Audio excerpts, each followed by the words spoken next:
I think in my old age, I've come to realize just how precious everything is, and I try to value the many blessings that have been bestowed upon me. But there's also this sense of vulnerability if fortune took a turn for the worse, and you live with the awareness that anything can happen in this world. On the evening of May 27th, 1998, Phil Hartman, the legendary comedian known best for his 8-year run on SNL and countless voices on The Simpsons, got into a heated argument with his wife Bryn in their home in Encino, California. Although many said the couple always seemed happy in public, these accounts only masked the truth of their deeply troubled relationship. Bryn, Hartman's third wife and an actress herself, was often described as emotional, volatile, and profoundly insecure about her husband's burgeoning fame. 49-year-old Phil was a genial and affable presence in public, just Google some of his late-night talk show appearances, but in private, close friends knew him to be more withdrawn and even sullen when he wasn't in performance mode. The dynamic was combustible, with Phil's emotionally distant responses only serving to further inflame Bryn's rage-fueled outbursts. His good friend Stephen Small said Phil would describe the couple's basic dynamic in this way: "I go into my cave and she throws grenades to get me out." The dynamic was even more dangerous when Bryn's substance abuse issues reared their ugly head. She'd been a recovering alcoholic and cocaine user for years, but had spent much of the previous decade trying desperately to maintain her sobriety. Recently, however, she'd begun drinking and using cocaine again, something Phil was very concerned about. And to compound matters even further, Bryn also battled depression, and when mixed with alcohol and drugs, her medication would often lead to even more violent outbursts. On this particular night, Bryn had spent the evening at Buca di Beppo with a friend, Christine Zander, who was a supervising producer on the hit NBC sitcom Third Rock from the Sun. Bryn had appeared in a few episodes of the hit show, but unlike her husband, never really found much sustained success in Hollywood. Nevertheless, Zander later said that Bryn was in a good frame of mind and seemed content as she nursed a couple cosmopolitans that night. Of course, the drinking did not sit well with Hartman, who previously threatened to end their marriage over her relapses. The couple fought for a bit, but this was not out of the ordinary in their relationship and typically followed the same pattern. Bryn would get amped up, the couple would argue for a little while, and then Hartman would withdraw and go to bed, only to begin the cycle anew. But this time was different. Sometime before 3 a.m., Bryn retrieved a .38 caliber Smith & Wesson handgun from a safe in the couple's home and shot Hartman 3 times from point-blank range as he slept. 1 bullet entered his right side, and 2 bullets were fired directly into his head, killing him instantly. Police would later remark that Hartman seemed to be smiling as if in the middle of a pleasant dream. He left behind 2 young children whose nightmare was far from over. I'm Derek Kaufman. I'm Jason Becerkman. And this is Last Days, Phil Hartman.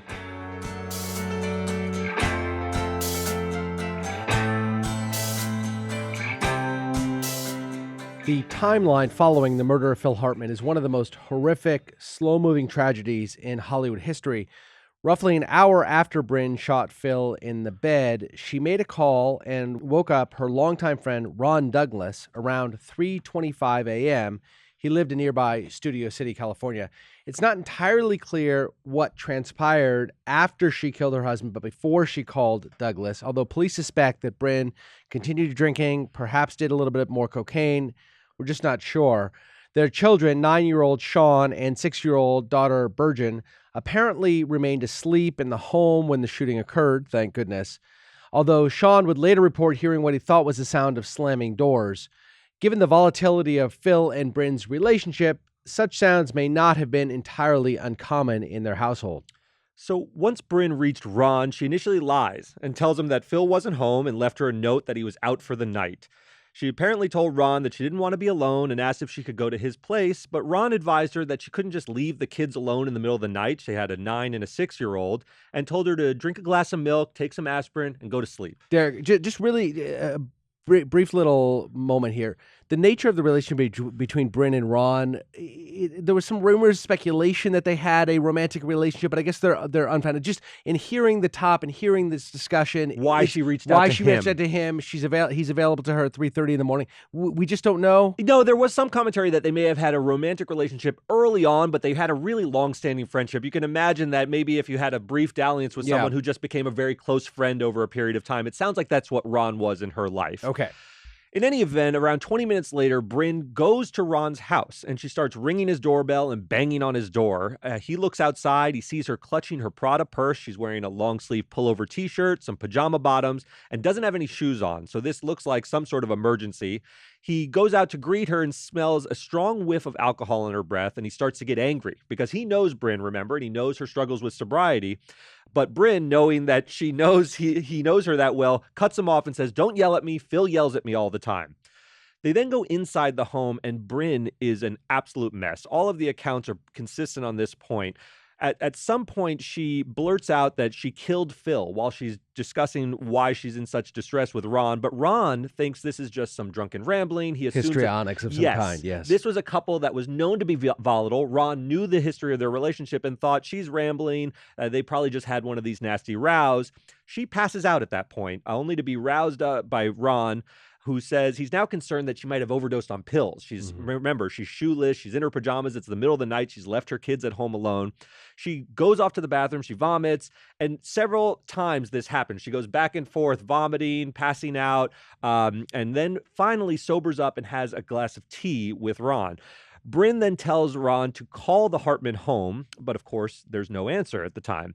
Then, while she's rooting around her purse in front of Ron, the .38 caliber Smith & Wesson tumbles out of her purse. Now Ron is very, very concerned. So he immediately grabs the gun. He sees that this could be a more serious situation, but he opens the gun's chamber or the barrel of the gun and spins it. And he says at that point in time, he sees 6 cartridges in their chambers, which to his mind meant that the gun hadn't been fired So yet. a real sense of relief there Yes. that maybe what she was saying wasn't true and she hadn't done anything too awful that night. Right. So it's approximately 2.5 hours that pass while Bryn and Ron are together, and she finally seems sober enough that Ron feels comfortable allowing her to drive home. And she agrees to leave and to go home only if Ron follows her back. It's hard to imagine now that she's sobered up exactly what's happening, going through her mind at this point. She obviously knows what Ron is going to find, what they're going to find when they get back to the house. Ron, at this point, grabs the gun, double checks it. This time he notices actually something he had missed the first time, that there are, in fact, 2 to 3 bullets missing from the chamber, which he hopes means that Bryn had fired some warning shots during one of the couple's nasty fights. He's starting to sort of do that thing we do, which is, what's a plausible, not so nefarious explanation for what I'm seeing here? Because I'm starting to get very, very concerned. You're 100% right. He is clearly now seeing 2 bullets gone from their chamber. It ended up being 3, but he sees 2 that he recognizes.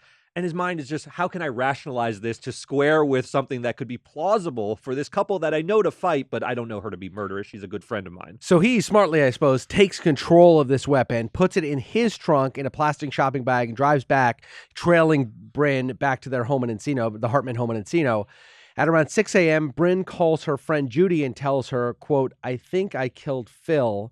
My life is over." She's now, again, she's sobered up, and the reality of what has happened is really hitting her. She's crying hysterically, blowing through red lights, speeding through the neighborhood streets. Judy finds out where Bryn is headed and heads over to the Encino home as well. So we have this confluence of 3 people coming together all at once at the Hartman home.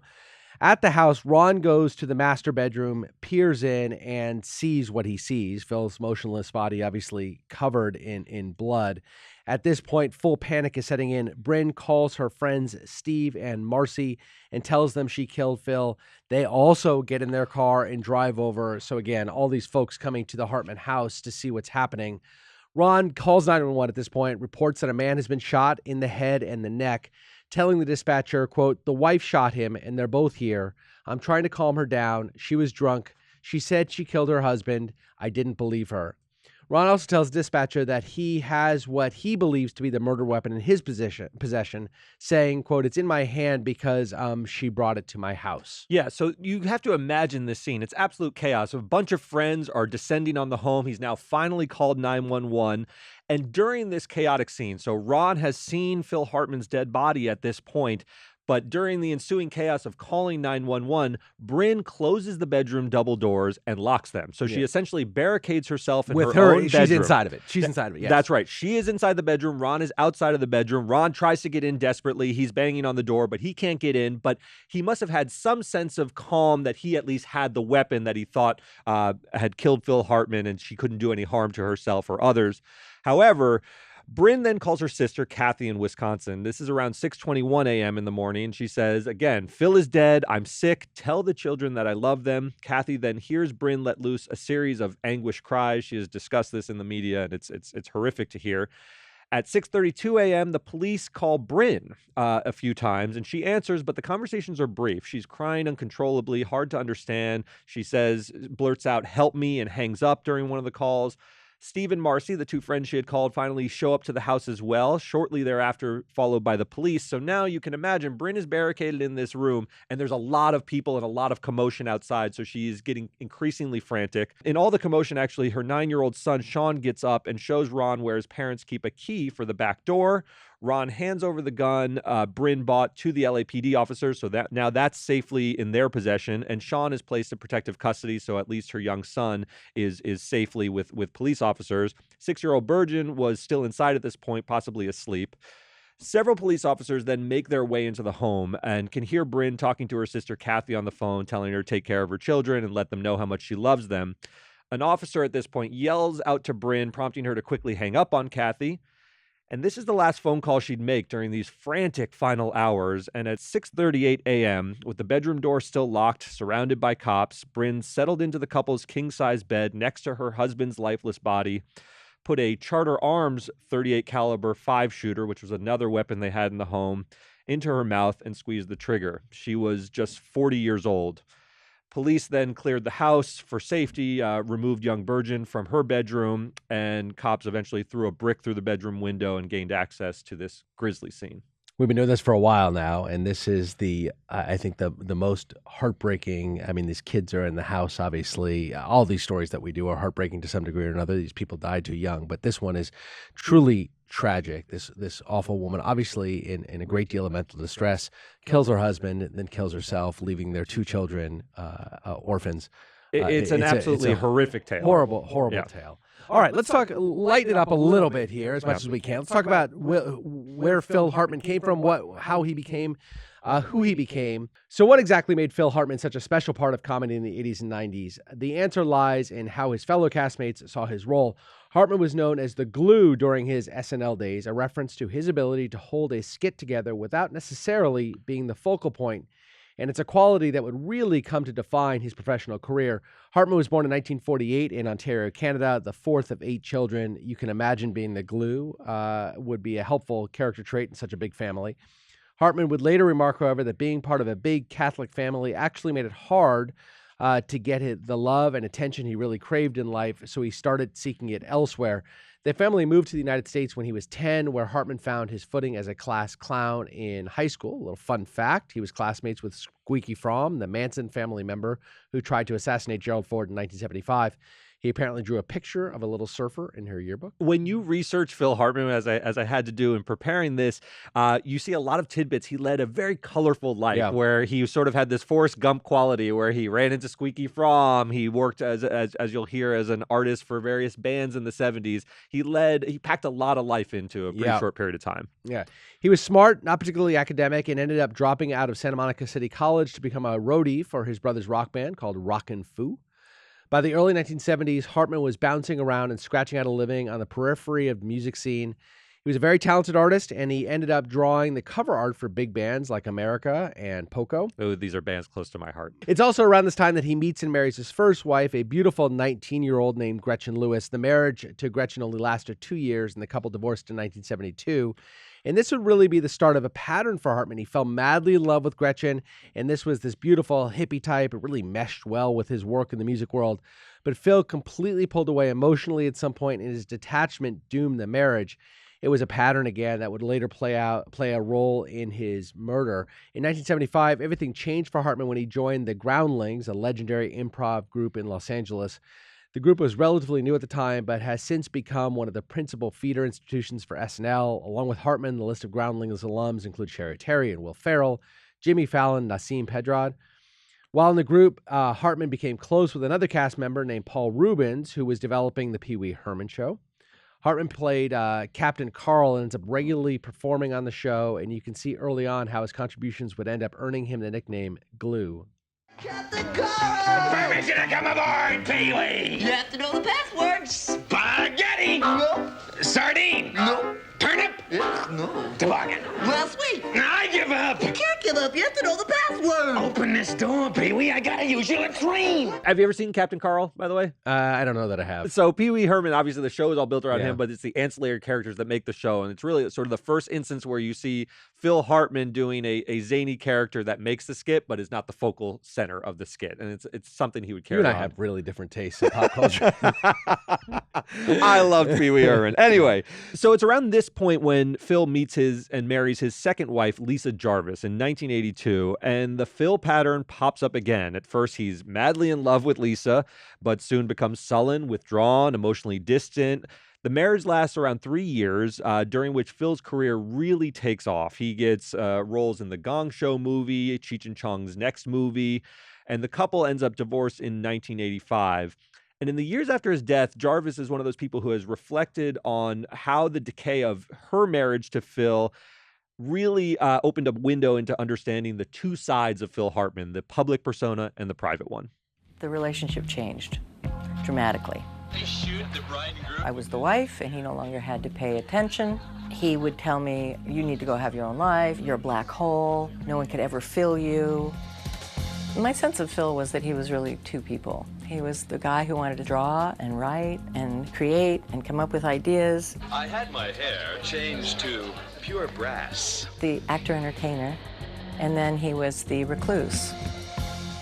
One of Phil's friends has described this phenomenon, and they said something that I thought was very fitting. They said, as soon as you learn Phil's not marriage material, you're already married to him. And what they were trying to convey is he would really just love bomb the people who he was initially into. And this included Lisa Jarvis and his first wife, Gretchen Lewis. They were like, he would just inundate us with love, and then he would cut it off. And they would be left adrift and not really know what happened and why necessarily he became so withdrawn.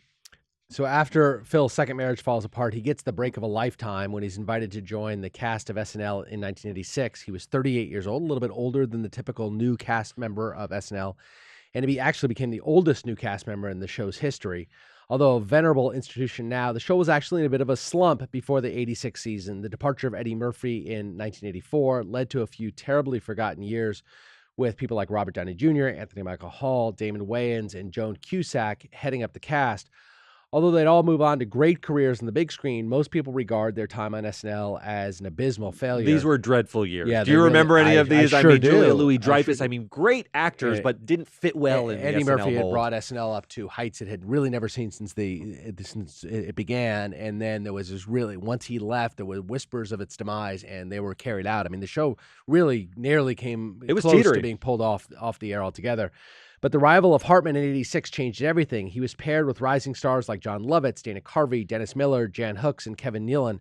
Some people regard it as the strongest era in the show's history, and Phil Hartman was right in the middle of it all, providing memorable impressions of Ronald Reagan, Bill Clinton, Frank Sinatra, Ed McMahon. He also provided some of the most memorable original characters in sketch comedy history, like Unfrozen Caveman Lawyer. Ladies and gentlemen of the jury, I'm just a caveman. I fell in some ice and later got thawed out by some of your scientists. Your world frightens and confuses me. It's one of my favorite skits of all time. As a lawyer, it made me want to be a lawyer, actually, Jason. I have to tell you, like, I saw this as a young kid, and I was like, I actually want to be that windbag lawyer. That was what I was aiming for. Wow. Yeah. All right.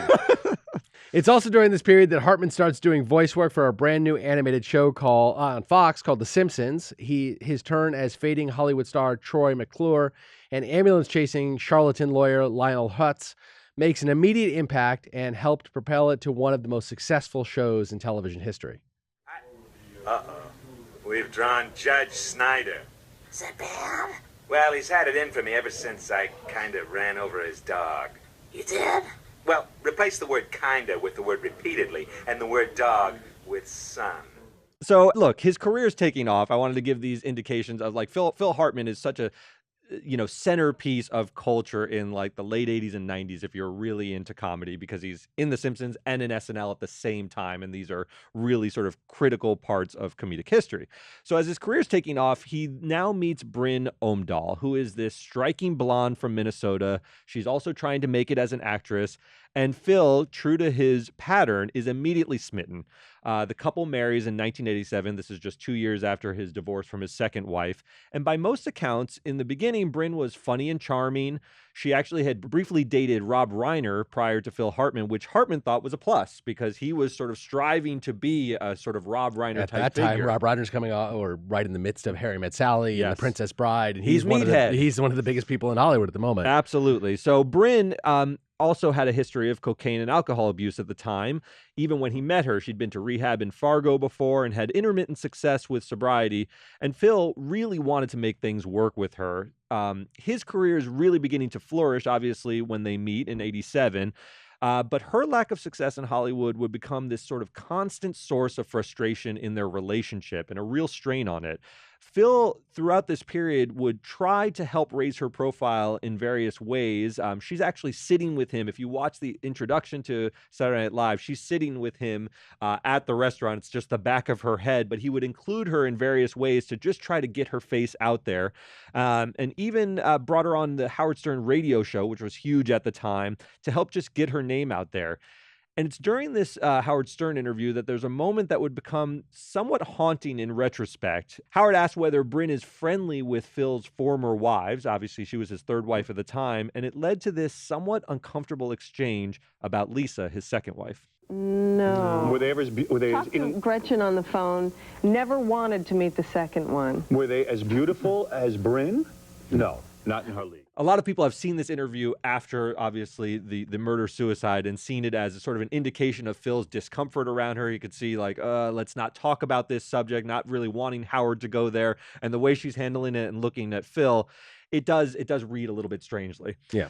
For her part, Lisa said she actually once wrote a letter to Phil after the birth of his kid and received a very nasty, threatening letter from Bryn warning her to stay out of their lives or else. So notwithstanding his efforts to help her, aside from a couple episodes on Third Rock from the Sun, she never really gets any traction in the industry. So even with the mounting issues at home, Phil's career keeps going up. After leaving SNL in 95, he became a star of the NBC sitcom News Radio, playing radio anchor Bill McNeil. Playing to his strengths, Hartman was attracted to the ensemble cast, and his radio-ready voice was a perfect fit for the bloviating radio star. Although the show was never a huge hit in the ratings, it was a critical darling and earned Hartman $50,000 per episode during its 4-season run. Hartman even garnered a posthumous Emmy nomination in 1998 for the role. Phil also started enjoying the fruits of his success, buying boats and cars and relishing in the joys of fatherhood with Sean and Bergen. This is what made the murder-suicide so difficult to comprehend. Aside from a few people who knew about the couple's problems, this seemed like a very happy family. It really, I just wanted to emphasize that part, that it sort of came out of left field. When he passed away, this was nothing like Chris Farley, who we covered in the last episode, who everyone saw in real time coming apart, losing his battle to addiction. You mentioned the comment from Al Franken right after he passed that it simply wasn't surprising. It was somewhat expected almost, even though he was young. Phil Hartman, this was an absolute out of left field tragedy, because in public, a lot of people would see Bryn as this charming and affable presence, unless you really knew them and knew how volatile the relationship was. Following the tragedy, Sean and Bergen, the two kids, were raised by Mike and Kathy Wright in Eau Claire, Wisconsin. This is one of the last people Bryn spoke with. And if you remember, Bryn was on the phone with Kathy and said, I killed Phil, please take care of my children. She ends up taking care of the children. She implored them to, and they actually followed through. So Sean, who's now in his mid-30s, is actually pursuing his dreams of becoming an artist and musician in Oakland, California. He even took after his father. He designed the poster for the action short Kimura's Vengeance, which is a movie. His dad, obviously very famous for his art on several album covers. Bergen, who was only 3 years old when this all unfolded, leads a bit more of a public life than Sean, and even attended the SNL 40th anniversary celebration in 2015. And in May 2017, she penned a heartfelt message on Instagram shortly after the 19th anniversary of the tragic death of her parents, expressing her gratitude for the support. She said, "It truly means the world to me, and my parents would be so happy to know that such a supportive community still exists for us after all these years. I don't know what else to say. I'm just so grateful. It's been a tough day, but I certainly don't feel alone. So thank you." So let's talk about the counterfactual. What happens if Phil Hartman does not die that tragic day? What does his career look like? he's still a mainstay of The Simpsons to this day. I know it's a show that you love. It's simply one of the most important shows in television history, right? It is, I think but even if you're not a fan of you it. have a personal fondness for The Simpsons. Absolutely. And his characters are still played out to this day. You can still see all the reruns with Phil Hartman doing the voices. And it's really what made, helped make that show such a cultural icon, such a it was a part special of Americana. show. Yeah, it really was. And his characters helped sort of carve out that role because they weren't the fixtures. It wasn't Homer Simpson. It wasn't Bart Simpson, but it was the magic of the sauce. And, even as a voice actor, he's the glue. That's what you hear Kevin Nealon say it constantly. And on Simpsons, it was very, very apparent as well. It was. And so I think he had a really bright career in front of him as he's getting older. He's nearly 50. He's going to start playing a more and more sort of grandpa role. I could see him doing a lot of the same roles that, for example, Ben Stiller is playing, as he's reaching that same age in his life. Those sorts of comedic roles opposite other great actors. He's always best in an ensemble. Yeah, always best in an ensemble. And it's how he saw himself, which I thought was always sort of a good fit. Like everyone goes on SNL. If you're Chris Farley, you want to be the next John Belushi, the big breakout star. And he was doing it. Tommy Boy and Black Sheep are vehicles for Chris Farley to be a star, and you had David Spade supporting him. Phil Hartman saw himself as the next Dan Aykroyd, which I always thought was very fitting. He told the LA Times this, and it makes sense because Dan Aykroyd wasn't John Belushi, but he was right next to John Belushi. He was the other blues brother, and he always was value added. If you sort of think about Bill Murray in Ghostbusters or John Belushi in Blues Brothers, they're the bright stars, but Aykroyd's in both of those movies, and he sort of helps the whole production sort of come together. I think Phil would have been best served in those type of roles. One of our producers, Branson, thinks of Phil Hartman as the dad in Jingle All the Way, and he also filled a lot of those roles. I think he could have continued cashing checks as just sort of the straight man to Arnold Schwarzenegger's antics in some of those 90s movies. Right. But Phil Hartman we were never going to see Phil Hartman be a huge leading man. He's not going to be the romantic lead in a lot of action in the movies. But he would have made movies better for decades. Yeah. That's how I think of Phil Hartman. Yeah. So during his final show on Saturday Night Live in 1994, the cast did a Sound of Music style send-off for the comedy great, which has now become a really poignant moment. The last two people on the stage are Phil Hartman and Chris Farley, with the elder statesman of the show cradling the larger-than-life Farley, and at least metaphorically passing the torch to the next generation of stars on the show. Both of them would be gone just a few years later, so it seems only fitting to let Phil himself have the final word on this podcast. I can't imagine a more dignified way to end my 8 years on this program. Goodbye. Goodbye.